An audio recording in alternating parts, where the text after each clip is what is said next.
नमस्कार, आप सभी का स्वागत है यूट्यूब चैनल हिंदी कहानी जंक्शन पर। मैं आपको एक कहानी सुना रहा था। दीवार में एक खिड़की रहती थी।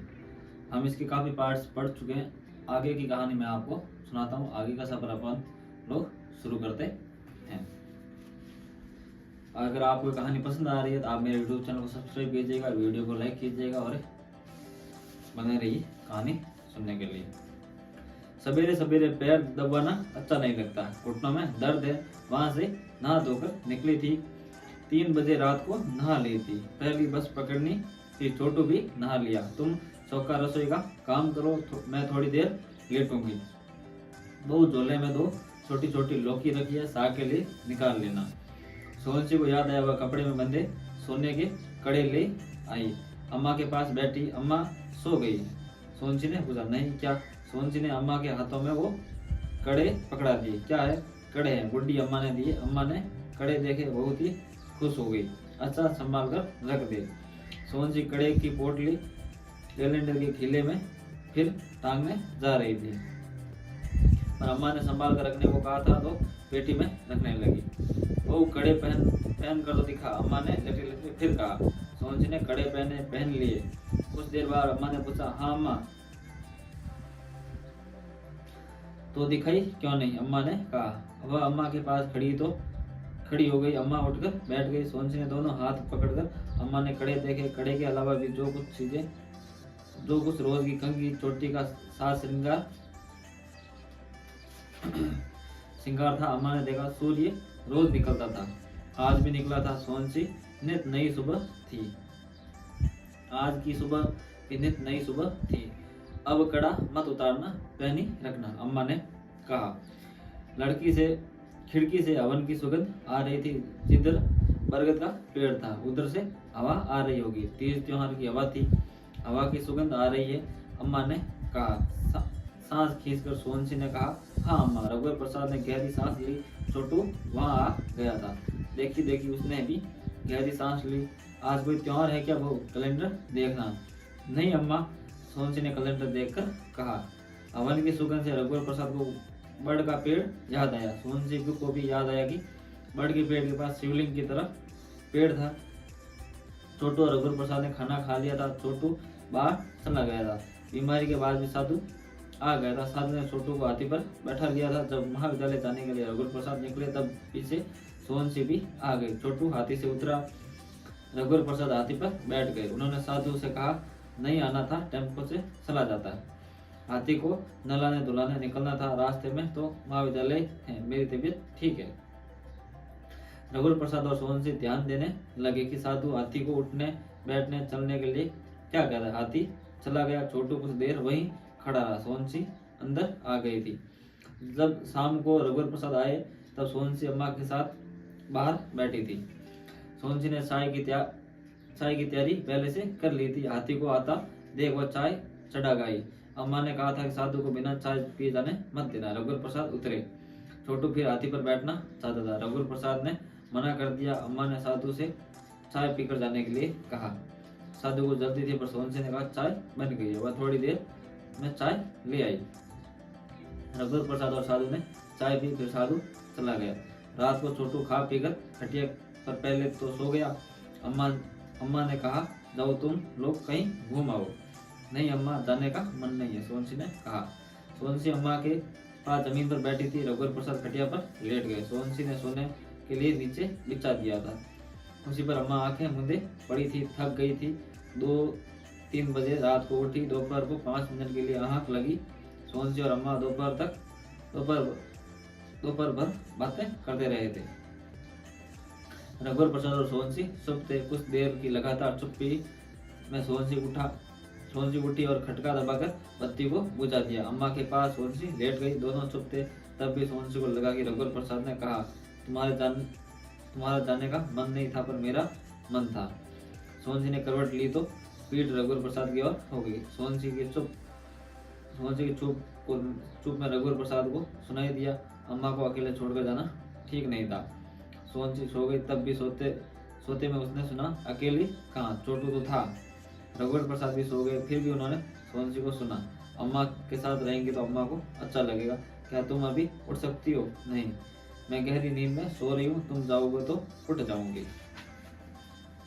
मैं भी गहरी नींद में सो रहा हूँ, तुम जाओगी तो उठ जाऊंगा, तुम जगा दो। अम्मा उठ गई तो मैं नहीं जगा सकता, तुम ही जगा दो। मुझे जगाने को क्यों कहते हो?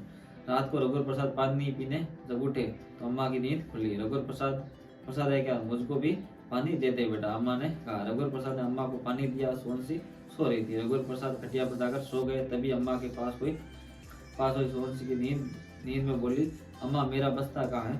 सोनसी स्कूल जाने का सपना देख रही थी। सवेरे ले आना, अभी सो जा। अम्मा ने देखा छोटू का पैर खटिया से नीचे लटक रहा है। छोटू के सोने को बड़बड़ाते हुए अम्मा उठी। छोटू के लिए खटिया की जगह नहीं थी। रघुवर पता नहीं कैसे सोता। रघुवर उधर सरकर सो। उन्होंने ताकत से रघुवर को सरका। थोड़ी जगह छोटू के लिए बनाई। छोटू के लटके पैर को खटिया में रखा तो छोटू ने फिर पैर लटका दिया। इससे तो अच्छा था कि छोटू जमीन पर सो जाता, खटिया से गिर न जाए। अम्मा ने सोचा। छोटू नीचे जमीन पर सो जा बेटा।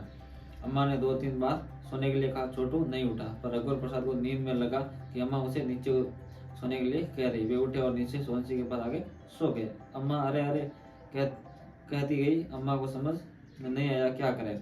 हार कर वे खटिया पर चली गई। फिर दीवार की तरफ करवट लेकर सो गई। सोनसी सिकुड़ी सिमटी सोई थी कि अम्मा वो कड़ा वाला हाथ न लग जाए। गहरी नींद में जब उसने करवट ली तो कड़ा वाला हाथ रघुवर प्रसाद के मुंह में लगा। वे चौंक कर बैठ गए। कैसे सोती हो? सोनसी को देखकर उन्होंने कहा। पर सोनसी उनके पास कहाँ आ गई? सोनसी तो अम्मा के पास सोई थी और अम्मा खटिया पर सो रही है। वे बिल्कुल भूल गए कि वे खटिया पर सो रहे थे। उन्हें लगा कि वे जमीन पर छोटू के साथ सो रहे थे। सोनसी खटिया से उठकर नीचे आ गई। छोटू को अम्मा के पास जगह देखी होगी तो वह अम्मा के पास चला गया। उन्होंने सोनसी को फुसफुसाकर उठाया। सोनसी उठो। क्या? उठकर सोनसी बैठ गई। धीरे बोलो, तुम तो अम्मा के पास सो रही थी, यहाँ मेरे पास कैसे आई? हाँ, मैं अम्मा के पास सो रही थी। छोटू कहाँ गया? सोनसी चकित थी। छोटू अम्मा के पास चला गया। अब क्या करे? सोनसी ने कहा। तुम्हारा कड़ा मुंह में लगा था इसलिए नींद खुल गई, नहीं तो सुबह तक सोते रहते। पानी पियोगे? धीरे से सोनसी ने पूछा। हाँ, पी लूंगा। रघुवर प्रसाद बैठे हुए वह गुंडी से पानी निकाल लाई। कड़े चूड़ियों के साथ न बजे इसलिए उसने ऊपर सरका लिया और हाथ में कसे रहेंगे। पानी पीकर रघुवर प्रसाद लेट गए। तुम भी लेट जाओ। मैं नहीं लेटती, अम्मा देखेगी तो क्या सोचेगी। कहाँ लगी?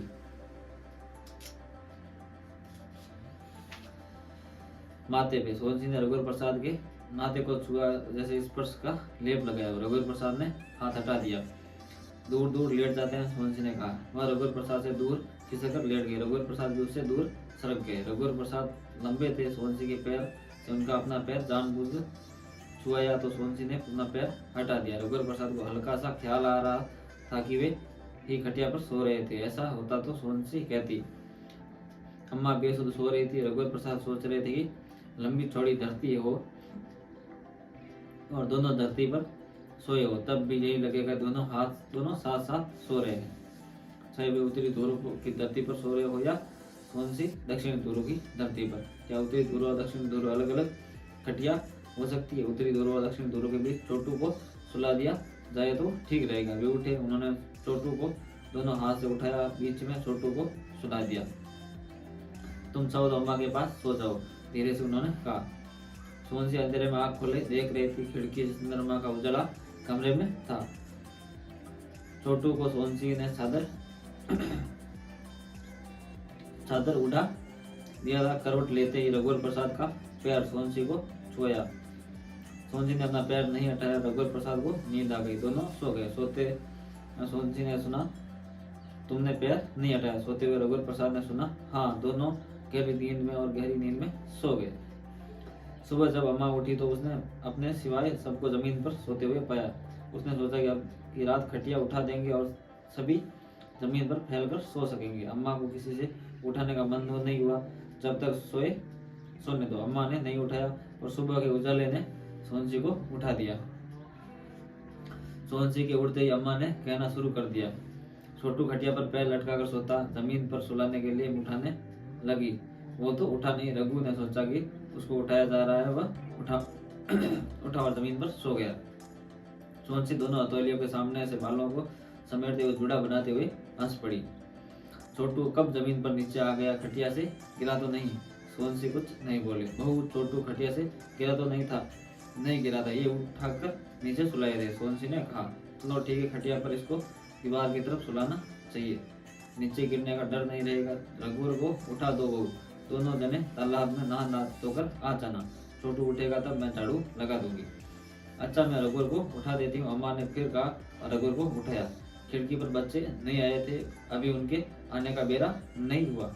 सोनसी रघुवर के कपड़े लिए थी, खिड़की से दोनों कूदे। सोनसी पहले कूदी, रघुवर पगडंडी में सोनसी के पीछे चल रहे थे। सोनसी के पीछे चलना उन्हें अच्छा लग रहा था। सोनसी किसी दिशा में नहीं जा रही थी, इसलिए लगता था कि दिशा सोनसी के पीछे चली आई थी। केवल एक दिशा रघुवर प्रसाद के लिए आगे जाते हुए स्वयं सोनसी थी। सामने और आजू बाजू का दृश्य सोनसी के पीछे आने के लिए अपनी बारी में खड़ा था। सोनसी के आगे निकलते ही उधर की धरती, पेड़ पत्ती सोनसी के पीछे आ जाते।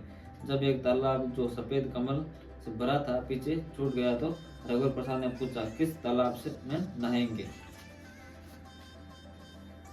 इसी तालाब में, सोनसी ने कहा। तालाब वहां था जैसे हो गया था कि सोनसी वहां नहाएगी।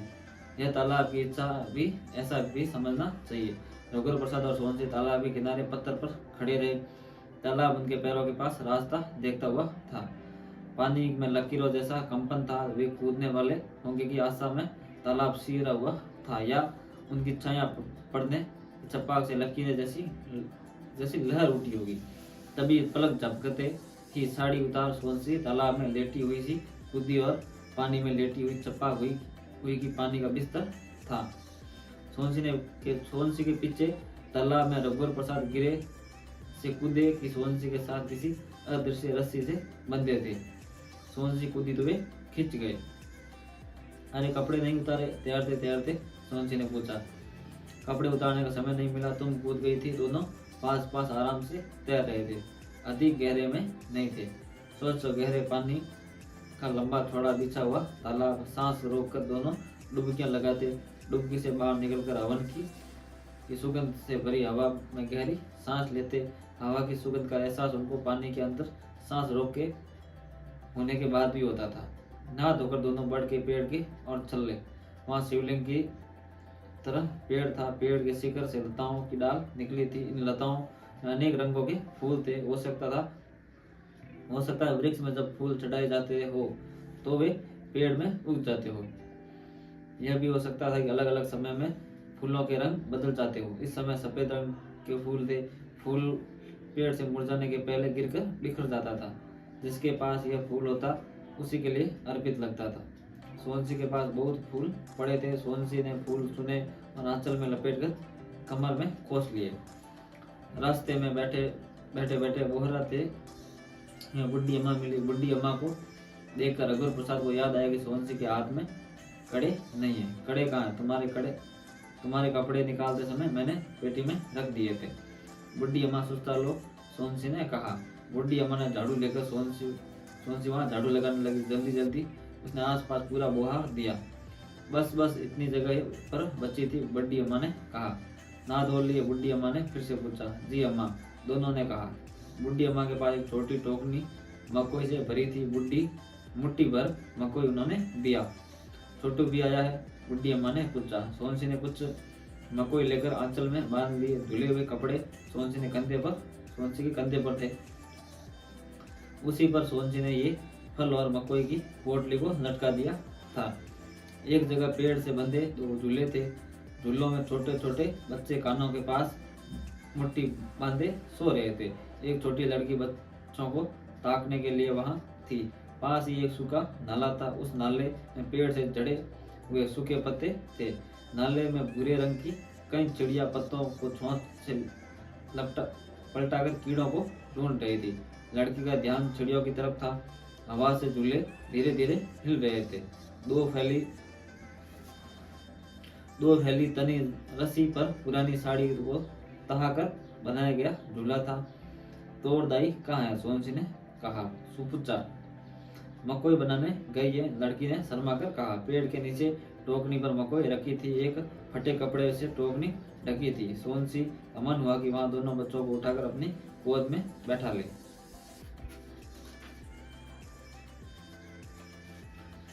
पगडंडी पर रघुवर प्रसाद सोनसी के फिर पीछे हो गए, जैसे पैर के चित्र छूटते हैं उसी तरह आगे चल रही सोनसी के पीछे। सोनसी की चाल लय के छूटे हुए चिन्ह की तरफ सब कुछ एक तरफ था।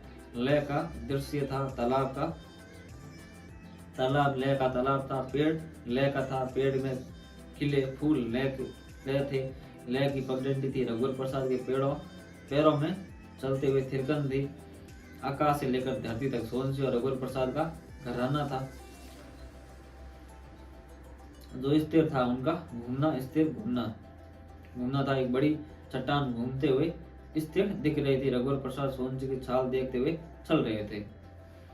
तुम मेरे पीछे पीछे क्यों चल रहे हो? सोनसी ने मन ही मन सब कुछ जानकर पूछा।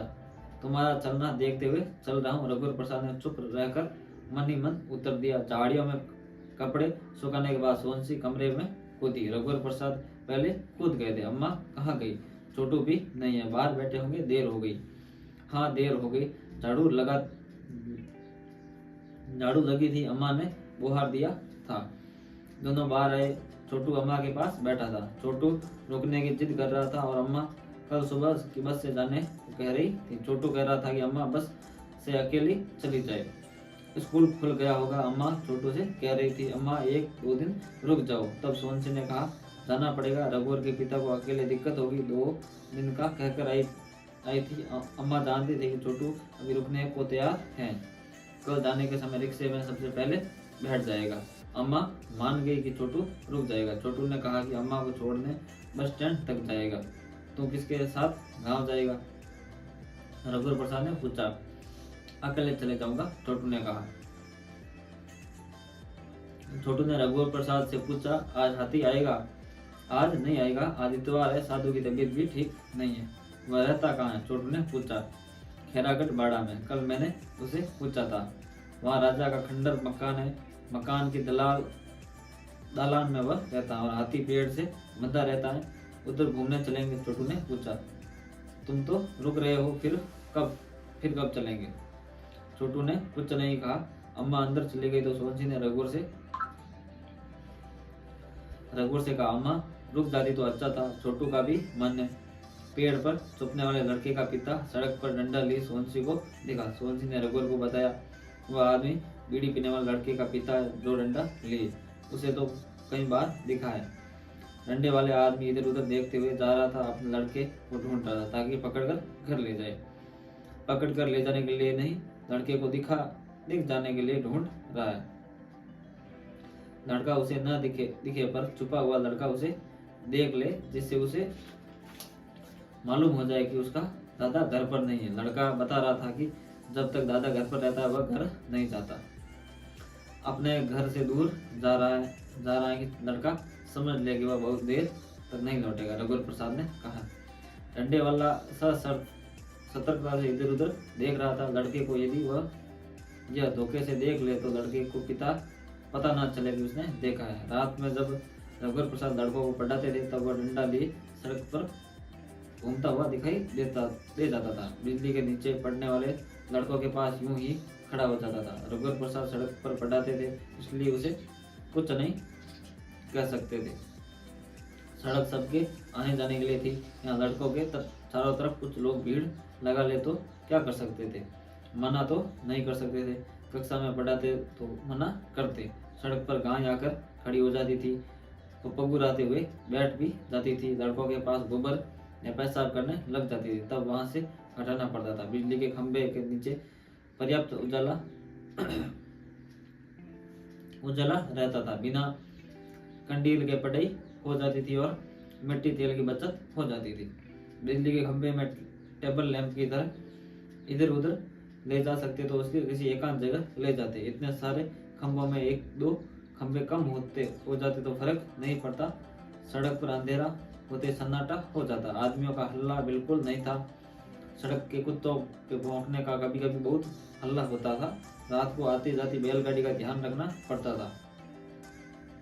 गाड़ी चलाने वाले जब उगते तब बैल यद्यपि सड़क पर अपनी मर्जी से ठीक ठीक चल रहे होते, पर कभी एकदम किनारे हो जाते, फिर उस किनारे से टहलते हटते हटते सड़क के दूसरे किनारे की ओर बढ़ने लगते। ऐसे में संभालना पड़ता था। बिजली के खंभों के पास पेड़ थे, पेड़ पर उजले में कीड़े खाने घुघु उल्लू आदि पक्षी बैठे होते। घुघु और उल्लू सुन न ले, इसलिए लड़के आपस की बातचीत में किसी का नाम न लेते थे। लड़कों का कहना था कि यदि उल्लू नाम सुन ले तो उस नाम को वह याद करता था। जिसका नाम याद करता वह धीरे धीरे दुबला होकर मर जाता था। चौके से नाम निकल जाने पर राम का नाम लेते थे और बच जाते थे। डंडे वाला आदमी रघुवर प्रसाद को पहचानने लगा था और रघुवर प्रसाद को हाथ जोड़कर जोहार करता था। रघुवर प्रसाद और सोहन सिंह ने देखा कि गुलदर के पेड़ से लड़का कूदा और भाग गया। वह घर गया होगा, उसने दद्दा को देख लिया था। रघुवर प्रसाद ने कहा, लड़के के दद्दा को बुलाकर बात करता हूँ, बात करना पर गुलर के पेड़ के बारे में मत बताना। हाँ, रघुवर प्रसाद ने कहा। परंतु रघुवर प्रसाद के बुलाने के पहले छोटू ने उसे आवाज दे दी, डंडे वाले भैया, ओ डंडे वाले भैया। आदमी ने पलट कर देखा, छोटू हाथ हिलाकर बुला रहा था। पास आकर उसने रघुवर प्रसाद और सोहन सिंह को राम राम कहा। अपने लड़के को ढूंढ रहे हो? सोहन सिंह ने पूछा। हाँ भाई, घर नहीं आता, मेरे को बाहर घूमते देख लेगा तो घर चला जाएगा। उसको मारना मत, प्यार से समझा देना।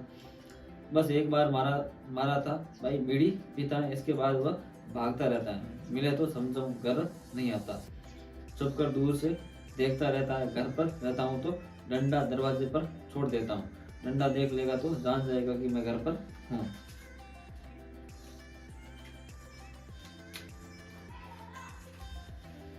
तुम्हारा लड़का खाकी पैंट पहनता है ना, 10-12 साल का है, उसको जानता हूँ, वह कभी कंघी नहीं करता। वही है हमारा 10 साल का है। छोटू की तरफ देखकर बोला, इसके सम्मान। तुम कल सुबह चुप कर मेरे घर आ जाना, तुम्हारे लड़के को मैं समझा दूंगा, समझ जाएगा तो अपने साथ घर ले जाना।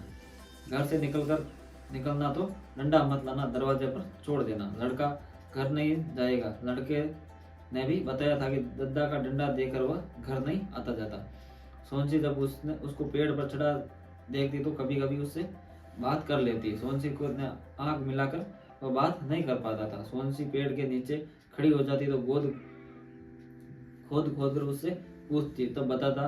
पेड़ के ऊपर देखते हुए सोहन सिंह को बात करते कोई देखता तो वह यही सोचता कि सोहन सिंह या पेड़ से बात कर रही है या चिड़िया से, गिलहरी से भी सोच सकता था किसी लड़के से बात कर रही है, यह कभी ध्यान में नहीं आता। दोपहर में जब खाने बैठती तब पेड़ को देख लेती, लड़का दिख जाता तो उसे खाने के लिए बुला लेती। कभी वह खुद आ जाता। सोहन सिंह को खाने में देर होती तो उससे पहले परोस देती, नहीं तो वह कोने में खाने के लिए सिर झुकाए बैठा रहता। इसके साथ हम इस पार्ट को यहीं पर समाप्त करते हैं। आगे की कहानी मैं आपको आगे के आने वाले पार्ट्स में सुनाऊंगा। यहाँ तक बने रहने के लिए बहुत बहुत धन्यवाद आपका। और आपको अगर कहानी पसंद आ रही है तो आप मेरे यूट्यूब चैनल को सब्सक्राइब कीजिएगा, वीडियो को लाइक कीजिएगा और बहुत बहुत धन्यवाद।